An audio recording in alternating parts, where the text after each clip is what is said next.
Welcome dear rockers, कैसे हो आप सभी। तो आज हम देखने वाले हैं सक्सेसर।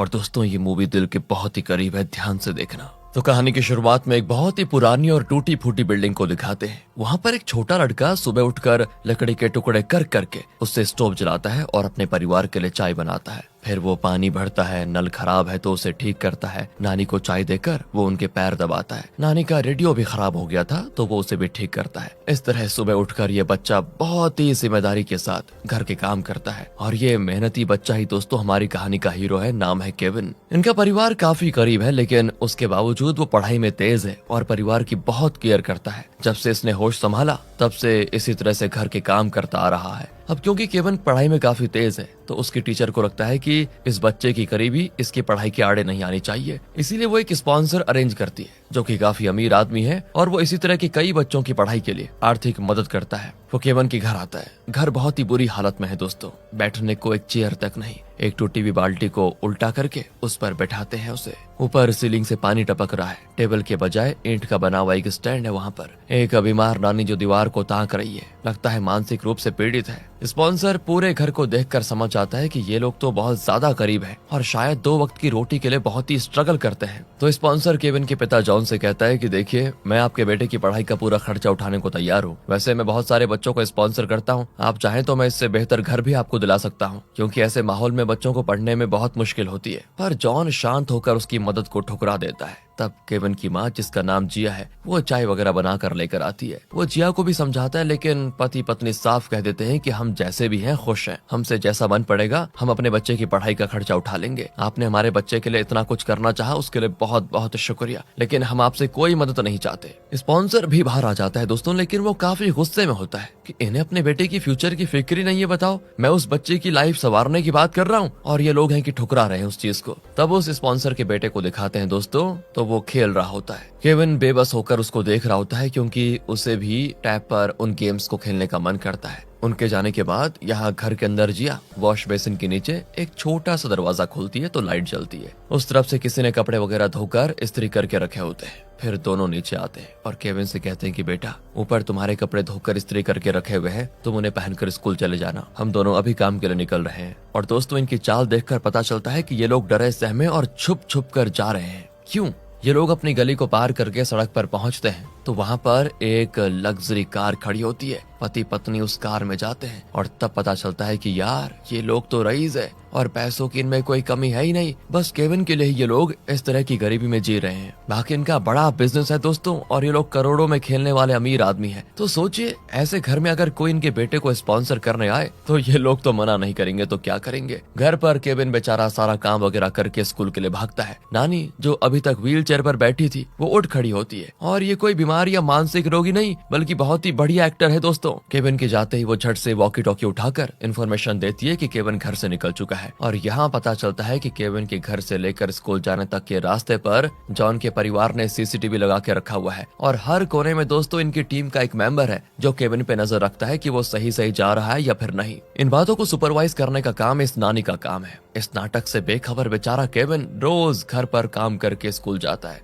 केविन स्कूल के लिए जल्दी में भाग भी रहा होता है तो एक कपल से टकरा जाता है जो कि अमेरिकन्स लगते हैं। वो इंग्लिश में केविन से कोई एड्रेस पूछते हैं जो कि केविन बता देता है। और ये कपल भी रियल नहीं है बल्कि केविन लोगों से किस तरह इंग्लिश में बात करता है, किस तरह उनके साथ पेश आता है, ये जानने के लिए जॉन ने इनको पैसे देकर सेट किया हुआ है। ये सारी चीजें दोस्तों जॉन की टीम अपने सिस्टम्स पर मॉनिटर कर रही होती है। स्कूल के बाद केविन घर लौट रहा होता है। तब जॉन के पेरेंट्स यानी केविन के दादा दादी उसको देखने के लिए आते हैं। वो काफी कॉस्टली कपड़ों में होते हैं और केविन के लिए कॉस्टली गिफ्ट्स भी खरीद कर लाए होते हैं। पर केविन पर तो हर वक्त नजर रखने के लिए एक टीम सेट की हुई है ना जॉन ने, तो वो जॉन को इन्फॉर्म कर देते हैं। जॉन अब परेशान हो जाता है कि अगर कहीं केविन ने इनको इस तरह के ब्रांडेड ड्रेस में देख लिया तो उसे शक हो जाएगा कि हम तो गरीब नहीं बहुत अमीर हैं। वो सोचेगा कि दादा दादी के पास इतना पैसे कहाँ से आए, इसीलिए वो तुरंत उन दोनों को कार में बिठा देता है और पूछता है आप यहाँ पर क्यों आए। अब वो तो जॉन को डांट देते हैं कि तू होता कौन है रे हमारे और हमारे पोते के बीच में दीवार बनकर खड़ा होने की। कल उसका बर्थडे, उसी के लिए गिफ्ट्स लेकर आए हैं। जॉन समझाता है कि देखिए माँ पापा, हमने फैसला किया है कि जब तक वो बड़ा नहीं हो जाता, लाइफ और पैसों की अहमियत समझ नहीं जाता और जिम्मेदार इंसान नहीं बन जाता, तब तक हम उसको ऐसे ही गरीबी में पालेंगे। दादा कहते हैं कि शक हो गया तो कह देंगे कि हमारी लॉटरी लग गई थी।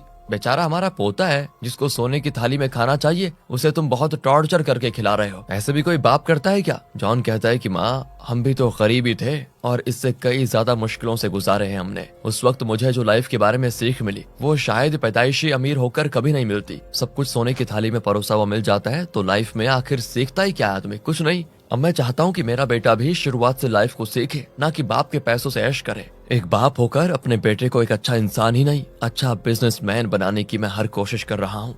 इसमें गलती क्या है? आप बताइए। क्या आप लोग चाहते हैं कि मेरे बड़े बेटे की तरह ये भी निकम्मा बन जाए? इसी बीच दोस्तों, केविन का एक फ्रेंड अपने पापा की बड़ी गाड़ी में बैठकर शो ऑफ कर रहा होता है। केविन उदास हो जाता है कि काश मेरे पापा के पास भी ऐसी बड़ी गाड़ी होती। केविन का हाल देखकर दादा जॉन को डांट देते हैं कि देख देख देख, मेरे बच्चे को देख, उसके चेहरे पे कितनी उदासी छाई हुई है। मेरा बस चले तो मैं अपने केविन को ऐसी 100 गाड़ियां दिला दूं। कहकर वो बाहर निकलने वाले होते हैं, लेकिन जॉन उनको अंदर खींच लेता है। और यहाँ फ्लैशबैक में दिखाते हैं कि जॉन ने अपने बेटे को इन हालात में पालने का फैसला क्यों किया, जबकि जॉन तो बहुत अमीर है। जब केविन बहुत छोटा बच्चा था तब जॉन जिया को इस पुराने घर में लेकर आता है और बताता है कि बचपन में मैं इसी घर में पला बड़ा हूँ और यहीं पर मैंने गरीबी से खेला है, जिंदगी के बारे में बहुत कुछ सीखा है। हम अपना वो बड़ा घर छोड़कर अब यहीं पर रहेंगे ताकि हमारे बेटे केविन को भी वो सारी सीख मिले जो मुझे मिली। इस पर जिया गुस्सा होती है कि अपने बड़े बेटे को तो आपने बड़े घर में पाला और पढ़ाई के लिए उसको अमेरिका भेज दिया, लेकिन जब मेरे बेटे की बारी आई तो उसे कंगालों वाली जिंदगी जीने पर मजबूर कर देंगे आप, क्यों? और यहाँ पता चलता है कि जिया जॉन की दूसरी वाइफ है। उसकी पहली वाइफ चल बसी थी और उसी का बेटा फिलहाल अमेरिका में पढ़ रहा है। वहाँ वो पढ़ रहा है दोस्तों, या फिर कुछ और कर रहा है ये तो पता नहीं, लेकिन हाँ बहुत बिगड़ा हुआ लड़का है, यही जॉन का मानना है वैसे।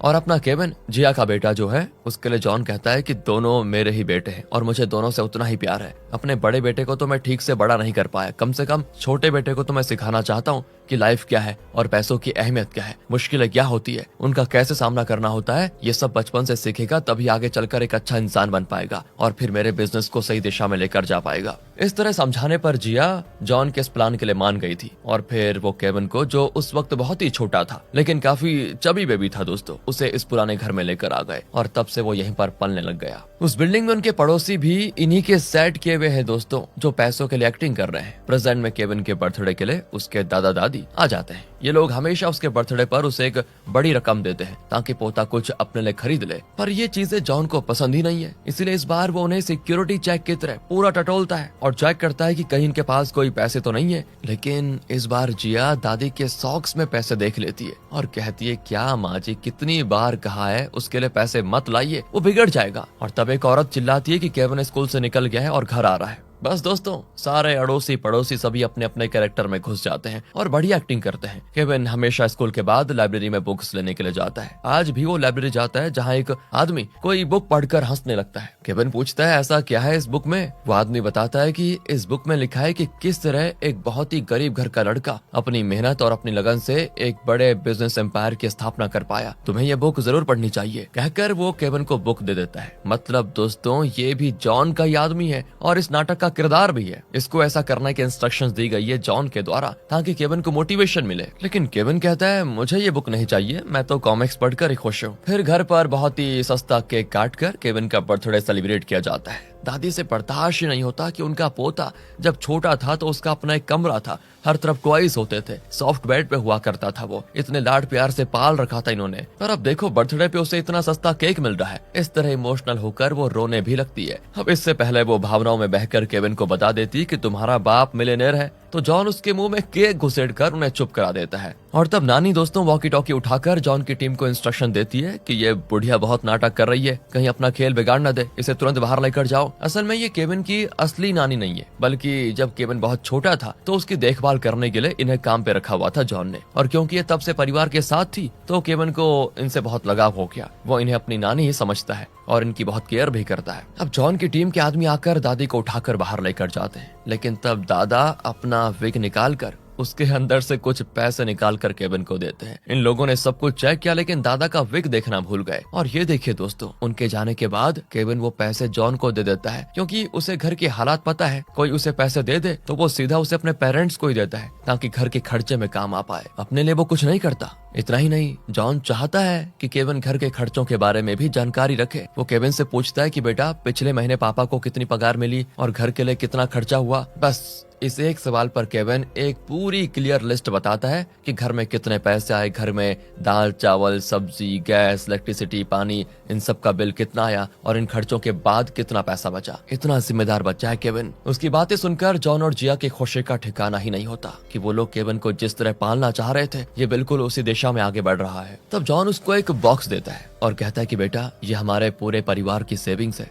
इसमें 20,000 युआन है, इसे मैं अब तुम्हारे हवाले कर रहा हूँ। इस महीने से हम अपनी पूरी पगार तुम्ही को देंगे। अब से इस घर की जरूरतों का तुम्हें ख्याल रखना होगा, इन पैसों को सही सही खर्च करना बेटा। असल में दोस्तों ये भी जॉन का एक टेस्ट है जिससे वो ये देखना चाहता है कि केविन इन पैसों से क्या क्या करने वाला है। क्या वो अपने लिए कुछ खरीदेगा या फिर घर के लिए या दूसरों के लिए कुछ करेगा। इस तरह जॉन केविन के छोटे से कंधे पर फैमिली मैन वाली जिम्मेदारी डाल देता है। इसके अलावा आजकल घरों में लोग हमेशा मोबाइल फोन्स पर लगे रहते हैं और उसी को देखकर छोटे बच्चे भी फोन की जिद करते हैं। लेकिन जॉन और उसके परिवार ने फैसला कर लिया था कि वो केविन को कभी फोन का आदी होने ही नहीं देंगे और इसीलिए केविन के बचपन से लेकर अभी तक इस घर में कोई भी केविन के सामने मोबाइल यूज नहीं करता, बल्कि वो हर वक्त हाथ में बुक लिए उसे पढ़ते हैं या फिर पढ़ने की एक्टिंग तो करते ही हैं। और इसी वजह से केविन को बुक्स पढ़ने में दोस्तों काफी इंटरेस्ट हो जाता है। लेकिन एक दिन जिया के बुक से एक टच फोन गिरता है। केविन उसके पास जाकर पूछता है कि माँ क्या आपके पास इस तरह का टच फोन भी है? पर जिया झट से उसे छुपाकर बटन फोन दिखाकर कहती नहीं तो मेरे पास तो ये छोटा फोन ही है। केविन का ध्यान भटकाने के लिए जॉन घर की सीलिंग ठीक करने लग जाता है। तब उसका शो जरा फट जाता है। ये देखकर केविन कहता है कि पापा सबसे पहले तो कल आपके लिए एक अच्छा शो खरीदेंगे, जरूर मार्केट में कोई ना कोई ऑफर लग रहा होगा, कम दाम में अच्छे शूज मिलते हैं कभी कभी।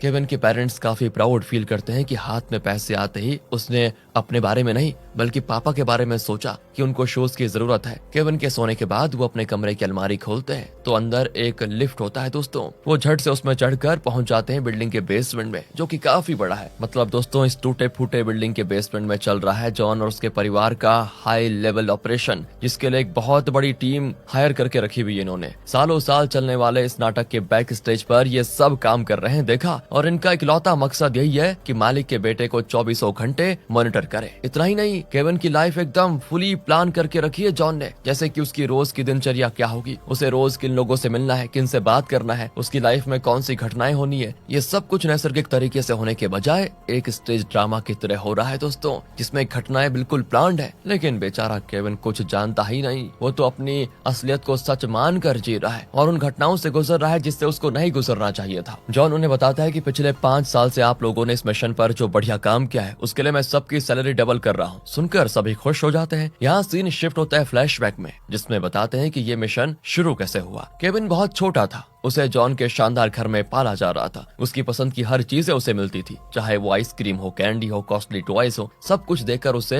एक लग्जूरियस माहौल में रखा हुआ था। ऐसे में अचानक उसे एक टूटी फूटी बिल्डिंग में लाकर उसके फूड हैबिट्स से लेकर सब कुछ चेंज करने की कोशिश की थी जॉन ने। शुरू में वो काफी रोता था, कुछ नहीं खाता था, रात को सोता नहीं था। उसे बड़े घर में एसी रूम में सोने की आदत थी, लेकिन यहाँ पर एक खटारा फैन के नीचे उसको नींद नहीं आती। तो ये लोग कपड़े से एक पालना बनाकर उसे दोनों हाथ में लेकर हिलाते हैं और खुद रात भर जागते हैं। सीलिंग इतनी खराब होती है कि अगर ऊपर से कोई झूला लटकाया जाए तो सीलिंग ही नीचे आ जाए। इस तरह बहुत ही मुश्किल से ये लोग केविन को इस घर में एडजस्ट करवा पाए। तब उन्होंने केविन के लिए केयरटेकर को रखने का फैसला किया और इस नानी को रख लिया, जिसे केविन अपनी नानी समझता है। प्रेजेंट में दोस्तों सुबह होती है तो केविन जल्दी उठकर मार्केट जाता है और घर के लिए सब्जियां मांस वगैरह खरीद लाता है। उसे सिर्फ कुछ गिनी चुनी दुकानों में ही चीजें खरीदने को कहा था जॉन ने, क्योंकि जॉन ने उन्हें भी पैसे देकर सेट किया था। हर बार केविन मोल तोल करके ही चीजें खरीदता है, दुकानदार भी उसके हिसाब से दाम कम करके दे देते हैं। सब खरीद कर वो घर आता है तो उसको देखकर जिया बड़ी खुश होती है कि इस छोटी सी उम्र में इसकी कितनी जिम्मेदारियां हैं बताओ, और वो बखूबी संभाल रहा है इनको। और वो पीछे एक बॉक्स छुपा कर लेकर जा रहा था तो जिया और खुश होती है कि जरूर वो जॉन के लिए नए शूज खरीद कर लेकर आया होगा। फिर वो सब्जियां वगैरह ले जाकर किचन में एक दरवाजे पे नॉक करती है तो दरवाजा खुलता है और उस तरफ एक और किचन होता है। वहाँ कुछ लोग कुकिंग कर रहे होते हैं। सामान लेकर वो कुछ डिशेस जिया को देते हैं। मतलब कि ये अमीर लोग जो गरीब की लाइफ जी रहे हैं, ना तो ये खुद कुकिंग करते हैं, ना खुद अपने कपड़े धोते हैं, हर चीज के लिए नौकर रखे हुए हैं, पर बेटे से सब कुछ करवा रहे हैं। यार कैसा कष्ट दे रहे हैं उसको ये। दूसरी ओर जॉन बहुत ही गुस्से में होता है, क्योंकि असल में केविन जॉन के लिए शूज नहीं बल्कि अपने लिए टैब खरीद कर लाया था। कहानी में ट्विस्ट आ चुका है दोस्तों।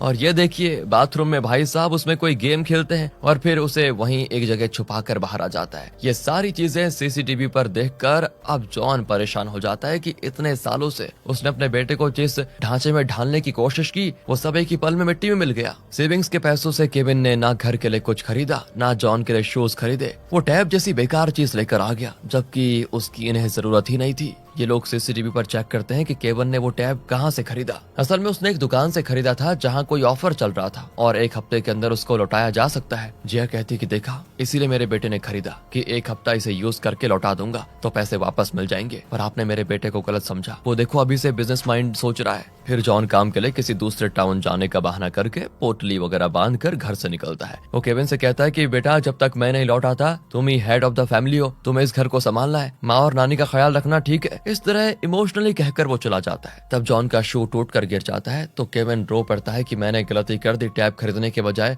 मुझे पापा के लिए शूज खरीदने चाहिए थे। जॉन के जाने के बाद वो टैब पर आखिरी बार एक गेम खेल लेता है और फिर उसे एक कवर में लपेटकर बाथरूम में छुपा देता है। उसने फैसला किया था कि कल वो इसको वापस करेगा और उसे जो पैसे वापस मिलेंगे उन पैसों से वो पापा के लिए शूज खरीदेगा। वो बाहर निकलता है तो जियो और नानी झट से बुक पढ़ने की एक्टिंग करते हैं। खैर अगले दिन दोस्तों वो टैब वापस करने जाता है लेकिन दुकानदार उसे वापस नहीं लेता क्योंकि टैब पर थोड़ा पानी लग गया था और वो कहता है ये डैमेज भी है, इसे हम वापस नहीं करेंगे। केविन रोने लगता है कि प्लीज अंकल पैसे वापस कर दीजिए वरना मेरे घर में आज चूल्हा नहीं जलेगा, मुझे पापा के लिए शूज भी खरीदने हैं। पर दुकानदार कहता है कि बेटा नो मीन्स नो, मैं रिटर्न नहीं लूंगा। असल में दोस्तों जॉन की टीम ने ही उसे ऐसा करने के इंस्ट्रक्शंस दिए थे। केविन रोता हुआ घर आता है कि आज घर में खाना कैसे आएगा। तब एक जगह पर गरीबों को फ्री में खाना दिया जा रहा होता है। केविन तुरंत अपनी माँ और नानी को वहाँ पर लेकर जाता है और कहता है बहुत खाना मिलेगा यहाँ, आप दोनों पेट भर के खाइएगा। पर इन दोनों को स्टार होटल के मेनू जैसा बढ़िया डिशेस खाने की आदत है, यहाँ का खाना इनको अच्छा नहीं लगता। जिया को तो उल्टी आ जाती है। ऊपर से केविन कहता है कि जितना चाहो खा लो, मैं और लेकर आता हूँ। ये कहकर केविन और खाना लेने जाता है तो दोनों मौका पाकर वहाँ से भाग जाती है। दोस्तों नानी को तो देखिए अपना व्हील चेयर उठाकर भाग रही होती है। जब तक पापा वापस नहीं आते ना तब तक मुझे घर के खर्चे के लिए कुछ करना होगा। ये सोचकर वो जगह जगह पड़े हुए वेस्ट कैन को उठाकर उन्हें कबाड़ की दुकान में बेचने जाता है। उसके स्कूल के कुछ बच्चे उसके कैंस छीनकर जला डालते हैं और उसे बहुत बुली भी करते हैं। असल में जॉन कहीं नहीं गया है, वो यहीं पर है और अपनी टीम के साथ केविन की एक्टिविटीज को सीसीटीवी पर देख रहा है। जिया तो जॉन पर भड़क जाती है कि मेरे बेटे से ये सब नहीं होगा, बेचारा कचड़ा उठा रहा है। तो जॉन भी कहता है कि अरे टेंशन मत लो,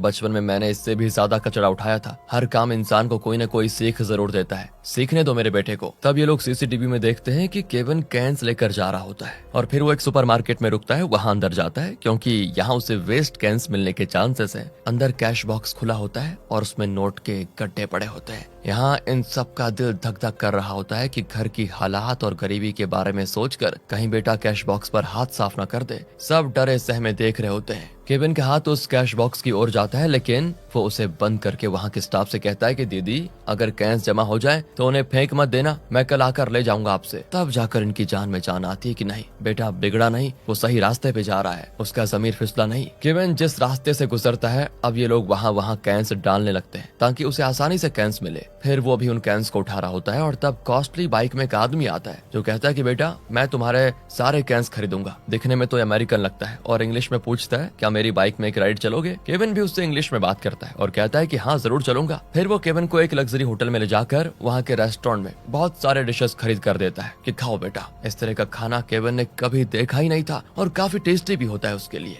वो तो एकदम दबा के खाता है। दोस्तों होटल के बाहर जॉन के आदमी उस पर नजर रखे हुए हैं। इन लोगों ने केविन की इंग्लिश इंप्रूव करने के लिए किसी इंग्लिश ट्यूटर को बुलाया है तो वो समझते हैं कि यही वो ट्यूटर है और इस तरह होटल में लाकर वो कैजुअली केविन को इंग्लिश सिखा रहा है। तब वो आदमी केविन से कहता है कि मेरा एक दोस्त है वही तुम्हारे कैंस खरीदने वाला है, चलो उससे मिलवाता हूँ तुम्हें। ये कहकर वो केविन को नीचे लेकर जाता है। वहाँ उसका दोस्त बैठा होता है जो कहता है भाई मैं तुमसे कैंस खरीदने को तैयार हूँ, तुम बस रेट बताओ। केविन कहता है कि मैं 10 युआन लूंगा। इस पर वो कहता है कि मैं तुम्हें 100 दूंगा, पर डील करने से पहले तुम यहाँ जरा नहाना पसंद करोगे क्या। केविन भी खुश हो जाता है कि हाँ ऐसी जगह पे बाथरूम भी बढ़िया ही होगा। इसी बीच यहाँ जॉन की टीम रिलैक्स होकर खेल रही होती है। नानी पूछती है केविन इस वक्त कहाँ पर है। वो कहते हैं कि फिलहाल तो वो अपने इंग्लिश ट्यूटर के साथ है। उसने केविन को अपनी बाइक में पिकअप किया और उसे एक बड़े होटल में खाना भी खिला रहा है। नानी चौंक जाती, ये क्या बकवास है, आज केविन का शेड्यूल में ऐसा कोई इंग्लिश ट्यूटर है ही नहीं। हे भगवान, कहीं किसी और ने हमारे छोटे मालिक को किडनैप तो नहीं कर लिया। सब घबराकर उस होटल में आते हैं और बाइक वाले आदमी की धुलाई करते हैं। केविन तो नहा रहा होता है। बाइक वाले के दोस्त को भी ये लोग पीट देते हैं और केविन को वहाँ से बचा कर लेकर जाते हैं दोस्तों।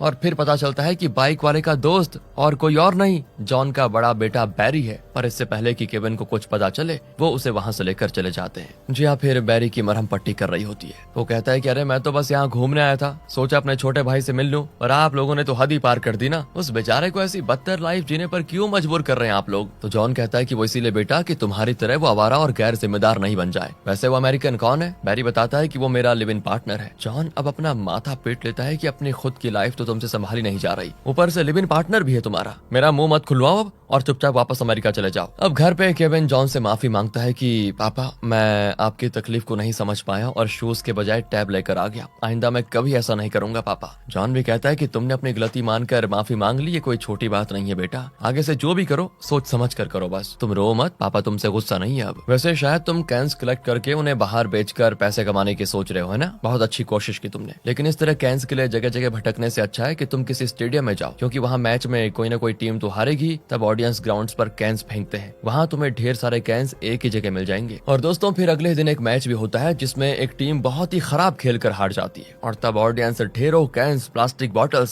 सारी चीजें प्लेयर्स पर दे मारते हैं। और केविन उन सारे कैंस और बोतल्स को कलेक्ट कर लेता है। उसकी खुशी और सफलता देखकर उसका परिवार बड़ा खुश हो रहा होता है। लेकिन ताज्जुब की बात यह है कि मैच में भी जॉन की सेटिंग है और उसने इन दोनों टीम्स को पैसे देकर ये मैच करवाया और इस तरह अपने बेटे को पैसे कमाने में मदद की। सब तो बढ़िया है दोस्तों, लेकिन सोचने वाली बात यह है कि अपने बेटे को गरीब रखने के लिए, उसे निचले स्तर की लाइफ एक्सपीरियंसेस दिलाने के लिए ये लोग मिलियंस खर्च कर रहे हैं। ध्यान देने वाली बात है, गरीबी इतनी महंगी भी नहीं होनी चाहिए, है ना? आपका क्या ख्याल है वैसे? खैर, सुबह हो जाती है और एज यूजुअल केविन घर में अपना काम निपटा कर स्कूल के लिए भागता है। और उसे इतना तेज भागते देखकर एक स्पोर्ट्स कोच उसके घर पर आ जाता है और जॉन से कहता है कि अगर इस उम्र से केविन को अच्छी ट्रेनिंग दी जाए तो फ्यूचर में वो एक बहुत ही सक्सेसफुल एथलीट बन जाएगा। मैं जानता हूँ कि आप एक कोच अफोर्ड नहीं कर सकते, लेकिन मैं खुद को स्पॉन्सर ढूंढ लूंगा या फिर उसे फ्री में ट्रेन करने को तैयार हूँ मैं। और केविन को भी तो एथलीट बनने में बहुत इंटरेस्ट है और वो बहुत ही खुश भी होता है, लेकिन जॉन उसे एथलीट नहीं बनाना चाहता, बल्कि उसे पैसों की अहमियत समझाकर उसे अपने बिजनेस का वारिस यानी सक्सेसर बनाना चाहता है। उसी के लिए तो वो इतने पैसे खर्च कर रहा है। लेकिन अब अगर वो मना करेगा तो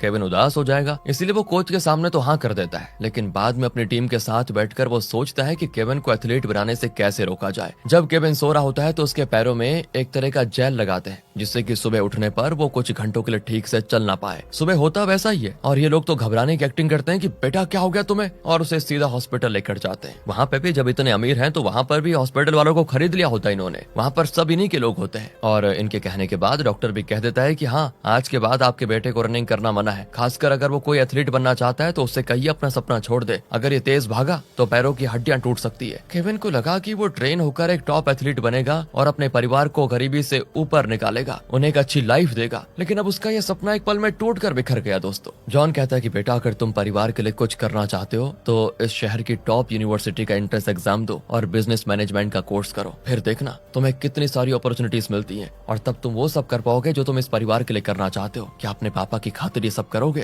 केविन कहता है ओके। जॉन कहता है कि तुमने पापा की बात मानी, इसी खुशी में मैं तुम्हें एक साइकिल दिलाऊंगा ताकि तुम्हें रोज भागकर स्कूल जाने की जरूरत ही ना पड़े। और अब साइकिल के आने से दोस्तों केविन की लाइफ एकदम से बदल जाती है। उसे एक फ्रेंड भी मिलती है और वो उसे भी पिकअप करके स्कूल जाता है। पापा के साथ मजे से खेलता भी है। जब कोई बिजनेस मीटिंग होती है ना तो जिया बढ़िया ड्रेस पहनकर काफी मेकअप करके जाती है, लेकिन घर आने से पहले सारा मेकअप उतार कर एकदम नॉर्मल ड्रेस पहन लेती है। इस तरह कुछ साल बीत जाते हैं। केविन और उसकी फ्रेंड अब काफी बड़े भी हो चुके हैं, लेकिन अभी भी दोनों साइकिल में साथ घूमते हैं। जब लोग इनके रिश्ते को लेकर बातें बनाते हैं ना तो जिया जॉन से कहती है, अब बेटा बड़ा हो गया है, इस उम्र में ये सब नॉर्मल है। लोगों का क्या है, हर चीज पर बात करने की उनको आदत ही होती है। पर केविन बहुत ही रिस्पॉन्सिबल बच्चा है और जैसा हम चाहते हैं वो यूनिवर्सिटी में जरूर पढ़ेगा और ऐसी कोई गलती नहीं करेगा। तो दोस्तों एक दिन केविन टेरेस पर बैठकर पढ़ रहा होता है तो पास ही के ग्राउंड में कुछ एथलीट्स भाग रहे होते हैं। केविन, आपको याद होगा, एथलीट बनना तो चाहता ही था, लेकिन डॉक्टर ने उसे भाग दौड़ करने से मना जो कर दिया था। बेचारा उदास होकर उनको को देख रहा होता है बस। अब एक दिन वो स्कूल से लौट रहा होता है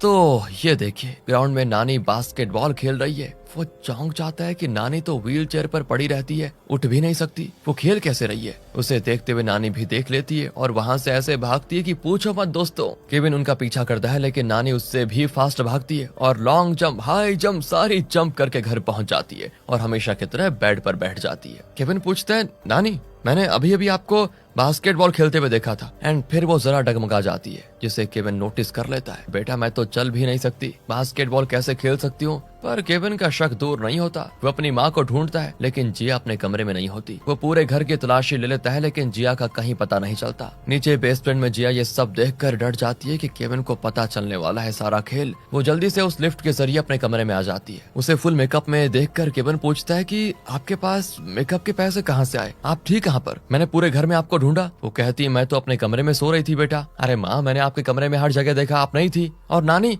बास्केटबॉल खेल रही थी, मुझे देखती भागकर यहाँ पर आ गई और बेड पर लेट गई। जिया कहती है बेटा क्या हो गया है तुम्हें, शायद तुम्हारी तबीयत खराब है इसलिए तुम्हें इस तरह के ये भ्रम आ रहे हैं। नानी तो चल ही नहीं सकती ना, और मैं अपने कमरे में सोई भी थी। बेचारे केविन का सर चकराने लग जाता है कि क्या हो रहा है ये। वैसे जब केविन थोड़ा बड़ा हुआ दोस्तों, तब से उसको न जाने क्यों लगता है कि उसके इर्द गिर्द कुछ तो हो रहा है जिसे वो समझ नहीं पा रहा। जैसे कि सब कुछ बाय चांस नहीं बल्कि एकदम परफेक्ट प्लान करके उसकी लाइफ में घटनाएं घट रही है। वो इस बारे में जॉन से भी बात करता है लेकिन जॉन उसको ठीक से जवाब नहीं देता और कहता है कि बेटा फिलहाल तुम बस उस यूनिवर्सिटी एंट्रेंस एग्जाम पर ध्यान दो, बाकी की बातों में ध्यान मत लगाओ अपना। अब जॉन को लगता है कि नानी की वजह से उसका बना बनाया प्लान फेल होने पे आ गया था। क्यों ना नानी को ही नाटक से हटा दिया जाए। तो अगली सुबह जब केविन उठता है तो जॉन और जिया उसे बता देते हैं कि कल रात नानी स्वर्ग सिधार गई बेटा। हमने तुम्हें नहीं बताया क्योंकि तुम्हारी नींद खराब हो जाती और तुम पढ़ाई पर ध्यान नहीं दे पाते। यहाँ नानी को लाश के तरह लेटे रहने के लिए सारे अरेंजमेंट्स किए जा चुके थे और उनका फ्यूनरल भी होता है। ओ माय गॉड, सभी तो रोने की एक्टिंग करते हैं दोस्तों लेकिन बेचारा केविन सच में रो रहा होता है। बचपन से नानी ने केविन के देखभाल जो की थी और केविन को उनसे इतना लगाव हो गया था कि क्या बताएं। और बॉक्स के अंदर लेटी भी नानी केविन का दर्द सह नहीं पाती और वो भी रोने लग जाती है। इससे पहले कि नानी इमोशनल होकर उठ जाती, सभी मिलकर केविन को वहाँ से लेकर जाते हैं। नानी बहुत दुखी होती है कि आज के बाद वो केविन को कभी देख नहीं पाएगी क्योंकि केविन के लिए तो वो मर चुकी है। पर जॉन कहता है कि आप डायरेक्टली उससे भले ही ना मिले लेकिन जब तक हम उसको सच्चाई नहीं बताते तब तक आप बेसमेंट की टीम को संभालिए और इसी बहाने सीसीटीवी पर आप उसको देख पाएंगी और जब वो यूनिवर्सिटी एग्जाम पास कर लेगा तब हम उसको सच बता देंगे। लेकिन केविन अभी भी यही सोच रहा होता है कि नानी बास्केटबॉल कैसे खेल पाए। वो अपनी गर्लफ्रेंड से कहता है कि बड़ी अजीब सी हरकतें हो रही है मेरे घर वालों के साथ। उस दिन मैंने माँ को पूरे घर में ढूंढा, वो कहीं नहीं थी लेकिन अचानक वो अपने कमरे में आ गई और अजीब मेकअप करके रखा हुआ था। उन्होंने ज्वेलरी भी पहन के रखी हुई थी। हमारे घर की हालत ऐसी है कि उनके पास पैसे नहीं है, ऐसे में वो गहने कहाँ से आए, मेरे तो कुछ समझ नहीं आ रहा यार। अब उसकी गर्लफ्रेंड मामले को सुलझाने के बजाय उसे और कंफ्यूज कर देती है कि जरूर तुम्हारी माँ का किसी के साथ अफेयर चल रहा है, उसी ने ये सब दिया होगा खरीद कर। जब तुम कमरे में गए तो शायद वो छुप गई थी लेकिन नानी ने उनको देख लिया होगा और इसीलिए तुम्हारी माँ ने नानी को मार डाला। अब अगले दिन केविन स्कूल में होता है तो उसकी गर्लफ्रेंड कॉल करके बताती है मैंने तुम्हारी माँ को एक बड़े घर में जाते देखा था, उनके साथ एक बड़ा लड़का भी था। कहकर वो उसे उस घर का लोकेशन बताती है। केविन क्लास छोड़कर तुरंत उस घर की ओर जाता है पर जॉन के आदमी उसका पीछा करते हैं। असल में केविन की गर्लफ्रेंड ने जिया को दोस्तों अपने खुद के घर में जाते हुए देखा था जहाँ जॉन भी मौजूद है। असल में उस समय बैरी और जिया को साथ देखकर वो गलत समझ गई। बैरी अपने पापा जॉन से मिलने आया था कि प्लीज मुझे भी अपने बिजनेस में शामिल कर लीजिए पापा, लेकिन जॉन उसकी खामियां ही बताता रहता है और कहता है कि तुम ना ठीक से पढ़े और ना ठीक से स्कोर कर पाए, तुम मेरे बिजनेस को कैसे चला पाओगे। जिया भी जॉन को कन्विंस करने लग जाती है कि इतने साल वो आपसे दूर रहा, अब तो आप उसको साथ रख लीजिए। जॉन कहता है कि अगर तुम मेरे साथ रहना चाहते हो तो सबसे पहले तो तुम्हें जिम ज्वाइन करना होगा, फिट रहना होगा और मुफ्त की रोटी तोड़ना बंद करना पड़ेगा, मेहनत करनी पड़ेगी, तभी जाकर मैं तुम्हें अपने बिजनेस में शामिल कर पाऊंगा। इसी बीच केविन भी दोस्तों उस घर के पास पहुंच जाता है, यानी अपने ओरिजिनल घर के पास। जॉन के आदमी तुरंत जॉन को इन्फॉर्म कर देते हैं। केविन दरवाजा नॉक करता है तो जिया दरवाजे पे आती है। केविन पूछता है आप यहाँ क्या कर रही है। वो कहती है मैं और तुम्हारे पापा यही तो काम करते हैं बेटा। माँ और पापा को साथ देखने के बाद ही केविन को चैन आता है कि चलो माँ का कोई अफेयर नहीं है। दरअसल इन दोनों ने अपने घर के नौकरों को अच्छे ड्रेस पहनाकर उन्हें मालिकों की तरह बैठाया होता है और खुद नौकरों का ड्रेस पहनकर केविन से बात कर रहे होते हैं। और तो और इन्होंने बैरी के हाथ पैर बांधकर उसे बाथरूम में छुपा दिया था ताकि वो केविन के सामने इनकी पोल न खोल दे। लेकिन ये देखिए दोस्तों वो किसी तरह बाहर निकल कर आ जाता है, लेकिन इससे पहले कि केविन उसको देखता, जॉन केविन को डाइवर्ट करता है और उसे लेकर पानी में कूद पड़ता है। तब जॉन के आदमी फिर बैरी को पकड़ कर लेकर जाते हैं। केविन जॉन से कहता है कि जैसा आप चाहते थे मैं उस यूनिवर्सिटी का एंट्रेंस एग्जाम दूंगा और अच्छे नंबर से वहाँ एडमिशन भी लूंगा। ये सोचकर जॉन बड़ा खुश होता है। दूसरी ओर बैरी जिम में बहुत मेहनत कर रहा होता है कि किसी भी तरह बस अपनी बॉडी को फिट बनाऊंगा और फिर पापा मुझे अपना पार्टनर बना लेंगे। यहाँ केविन जब भी बाहर जाता है तो आसपास के लोग उसको बड़ी अजीब तरह से देखते हैं, जिसे वो नोटिस भी करता है। उसे बड़ा अजीब लगता है और पहले जो शक था ना वो अब और कई गुना ज्यादा बढ़ जाता है। आखिर वो स्कूल एग्जाम में हाई मार्क्स स्कोर करता है तो सब बड़े खुश होते हैं। फिर वो यूनिवर्सिटी का एग्जाम देने जाता है। वो बार बार किसी बात को सोच सोच कर एग्जाम लिख रहा होता है। एग्जाम के बाद बाकी सारे स्टूडेंट्स बाहर आ जाते हैं, लेकिन केविन बाहर नहीं आता। उसका परिवार घबरा जाता है कि क्या हो गया। वो सिक्योरिटी से पूछते हैं तो वो कहता है कि सारे स्टूडेंट्स चले गए, अंदर कोई नहीं है। कहीं केविन घर तो नहीं चला गया, शायद हमने ध्यान ही नहीं दिया। ये सोचकर वो घर आते हैं तो घर के बेसमेंट में, जहाँ इनका इतना बड़ा सीक्रेट ऑफिस है, वहाँ केविन का बैग और एक फोटो होती है जिसमें केविन के मुंह पे टेप लगा होता है। सब घबरा जाते हैं कि केविन को कौन किडनैप करके लेकर गया। हर तरफ तो कैमरास हैं और हम 24 घंटे उसे मॉनिटर कर रहे हैं, कौन लेकर गया। उस फोटो में एक लाइट हाउस दिखता है, जरूर उस लाइट हाउस के पास ही केविन को रखा होगा किडनैपर्स ने। ये सोचकर सब उस लोकेशन की ओर बढ़ते हैं। तब उनके घर का टॉप एंगल पे दिखाते हैं छत पर खड़ा केविन उन्हें देख रहा होता है। वो बौखला जाता है कि हमारे घर में इतने सारे लोग कहां से आ गए और मुझे घर में ना पाकर ये अजनबी लोग इतने परेशान क्यों हैं। असल में दोस्तों इनका नाटक केविन को पता चल गया था। फ्लैशबैक में दिखाते हैं कि उस दिन जब केविन को लेकर वो अपने उस बड़े घर के स्विमिंग पूल में जॉन कूदा था, तब पूल के फ्लोर पर एक बड़ा सा पक्षी बना हुआ था। उसको देखकर केविन को अचानक याद आ गया बचपन का, यानी जब वो बहुत ही छोटा था उसने अपने घर के स्विमिंग पूल में इसी पक्षी का डिजाइन देखा था। इसके बाद उसको धीरे धीरे याद आ जाता है कि बचपन में वो इस बड़े से घर में रहता था, यहीं पर खेलता था, और ये धुंधली यादें उसका शक और मजबूत कर देती हैं। इसी वजह से वो एग्जाम देने तो गया, लेकिन एग्जाम को बीच में छोड़कर वो मेन एंट्रेंस से निकलने के बजाय पीछे की दीवार टपकर लाइट हाउस के पास पहुंचा और अपनी फोटो क्लिक की। फिर उस फोटो को अपने बैग में रखकर उसे घर के अंदर फेंक दिया। वो देखना चाहता था कि इस घर में होता क्या है। फिर वो छत पर चढ़कर टॉप एंगल से सारी चीजें देखने लगा। प्रेजेंट में दोस्तों सभी केविन की तलाश में उस लाइट हाउस की ओर चले गए हैं। सबके जाने के बाद वो जिया के कमरे में जाता है और अलमारी खोलकर उस लिफ्ट में चढ़ता है और सीधे पहुंच जाता है बेसमेंट में। वहाँ की दीवारों पर बचपन से लेकर अभी तक की केविन की सारी फोटोज होती हैं। उसका एक शेड्यूल भी होता है कि रोज उसे किन किन से मिलना है, किस तरह की घटनाएं उसकी लाइफ में होंगी। ये सब कुछ आर्टिफिशियली प्लान करके एग्जीक्यूट किया जा रहा था। सोचिए केविन के माइंड में क्या चल रहा होगा। उसे लगता है कि बचपन से लेकर अभी तक उसने जो जिंदगी जी थी वो नकली थी, जो कि किसी और ने उसके लिए प्लान करके रखी हुई थी। और जब इंसान को रियलाइज होता है कि उसकी पूरी लाइफ ही बहुत बड़ा झूठ था, तो सोचे यार उसकी मानसिक स्थिति क्या होगी। वो केविन के साथ भी हो रहा है दोस्तों। वो लगभग पगला जाता है कि अब तक मैं जो जी रहा था वो क्या था, फिलहाल जो जी रहा हूँ क्या वो सच है या फिर ये भी आर्टिफिशियल है। उसके कुछ समझ में नहीं आता। बेचारा तड़प उठता है। उसके मन में अपने अस्तित्व को लेकर ढेरों सवाल उठने लगते हैं। वो उस जगह को किसी तमाशे की तरह देख रहा होता है। इतने साल उसने इस घर में जो कुछ किया वो सारा ये लोग सीसीटीवी कैमरास के जरिए 24 घंटे देख रहे थे। ये जानकर उसका सर फटे जा रहा होता है। तब वो देखता है कि आज तक वो अपने पड़ोस में और दूसरी जगहों पर जिन लोगों से भी मिला वो सब जॉन के लिए काम करते हैं। पड़ोसी हो, लाइब्रेरी वाला, मार्केट में सब्जी बेचने वाला, यहाँ तक कि डॉक्टर भी जॉन के इशारों पे ही केविन से बातें करता था। शॉर्ट में कहा जाए तो केविन जॉन के हाथ में एक कठपुतली था दोस्तों। सबसे बड़ा झटका तो उसे तब लगता है जब पता चलता है कि नानी जिनसे वो बहुत प्यार करता था वो भी इनके ड्रामा की महज एक किरदार निकली जो पैसों के लिए बस एक्टिंग कर रही थी। नानी भी दुखी होती और कहती बेटा मुझे माफ कर दो, मैं तुम्हारा दर्द समझ सकती हूँ। केविन कहता है आप ही मुझे मॉनिटर करने वाली टीम की लीडर है ना, सॉरी मैं आपको इतने साल नानी कहता रहा।